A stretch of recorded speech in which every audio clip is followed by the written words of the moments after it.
ಆನೇಕಲ್ ಪಟ್ಟಣದ ಸಂತೆಮಾಳದಲ್ಲಿ ಹಸಿ ಕರಗ ಮಹೋತ್ಸವ ಮುಗಿದ 2 ದಿನಗಳ ಬಳಿಕ ಐತಿಹಾಸಿಕ ಹಾಗೂ ಸಾಂಪ್ರದಾಯಿಕ ಕೋಟೆ ಜಗಳ ಉತ್ಸವವು ಅತ್ಯಂತ ವಿಜೃಂಭಣೆಯಿಂದ ಜರುಗಿತು. ಈ ಐತಿಹಾಸಿಕ ಉತ್ಸವಕ್ಕೆ ಸಾವಿರಾರು ಭಕ್ತರು ಸಾಕ್ಷಿಯಾದರು. ಪಾಂಡವರು ಮತ್ತು ಕೌರವರ ನಡುವಿನ ಕುರುಕ್ಷೇತ್ರ ಯುದ್ಧದ ಸ್ಮರಣಾರ್ಥ ಈ ಉತ್ಸವವನ್ನ ಆಯೋಜಿಸಲಾಗಿದ್ದು, ಕೌರವರು ಕುತಂತ್ರದಿಂದ ನಿರ್ಮಿಸಿದ ಪದ್ಮವ್ಯೂಹವನ್ನ ಅರ್ಜುನನ ಪುತ್ರ ಅಭಿಮನ್ಯು ಭೇದಿಸಿ ವಿಜಯ ಸಾಧಿಸಿದ ಪೌರಾಣಿಕ ಹಿನ್ನೆಲೆಯನ್ನ ಇದು ಮರು ಸೃಷ್ಟಿಸಿತ್ತು. ಸಂತೆಮಾಳದಲ್ಲಿ ಮರದಿಂದ ನಿರ್ಮಿಸಲಾದ ಭವ್ಯ ಕೋಟೆಯ ಮುಂದೆ ಪಾಂಡವರು ಹಾಗೂ ಶ್ರೀಕೃಷ್ಣನ ಉತ್ಸವ ಮೂರ್ತಿಗಳನ್ನ ಪ್ರತಿಷ್ಠಾಪಿಸಿ ವಿಶೇಷ ಪೂಜೆ ಸಲ್ಲಿಸಲಾಯಿತು. ಕರಗ ಹೊತ್ತ ರಮೇಶ್ ಅವರು ಸಂತೆಮಾಳಕ್ಕೆ ಆಗಮಿಸುತ್ತಿದ್ದಂತೆ ಭಕ್ತರ ಹರ್ಷೋದ್ಗಾರ ಮುಗಿಲು ಮುಟ್ಟಿತ್ತು.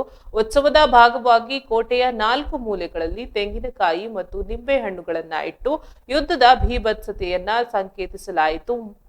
ಮಕರಂದನ ಪಾತ್ರಧಾರಿ ತನ್ನ ಹಾಸ್ಯ ಚಟಾಕಿಗಳ ಮೂಲಕ ಜನರನ್ನ ರಂಜಿಸಿದರೆ, ಆಯುಧಾಧಾರಿಗಳು ಕೋಟೆಗೆ ರಕ್ಷಣೆ ನೀಡುವ ದೃಶ್ಯ ರೋಚಕವಾಗಿತ್ತು. ಕೋಟೆ ಜಗಳ ಉತ್ಸವದಲ್ಲಿ ಪಾಲ್ಗೊಂಡ ಭಕ್ತರು ಸಂಭ್ರಮದಿಂದ ನೃತ್ಯ ಮಾಡಿದರು. ಯುದ್ಧದ ಅಂತ್ಯದಲ್ಲಿ ದುಷ್ಟರನ್ನ ಸಂಹರಿಸಲು ಪ್ರತ್ಯಕ್ಷವಾಗುವ ರಣಕಾಳಿ ವೇಷಧಾರಿಯ ಆರ್ಭಟ ಈ ಬಾರಿ ಜೋರಾಗಿತ್ತು. ಸಂಪ್ರದಾಯದಂತೆ ಮೇಕೆ ಬಲಿ ನೀಡಿದ ನಂತರ ಮೇಕೆಯನ್ನ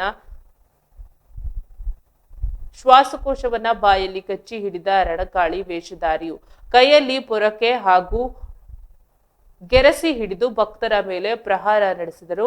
ರಣಕಾಳಿಯಿಂದ ಹೊಡೆತ ತಿಂದರೆ ಕಷ್ಟಗಳು ದೂರವಾಗಿ ಒಳಿತಾಗುತ್ತದೆ ಎಂಬ ಅಚಲ ನಂಬಿಕೆ ಭಕ್ತರಲ್ಲಿದೆ.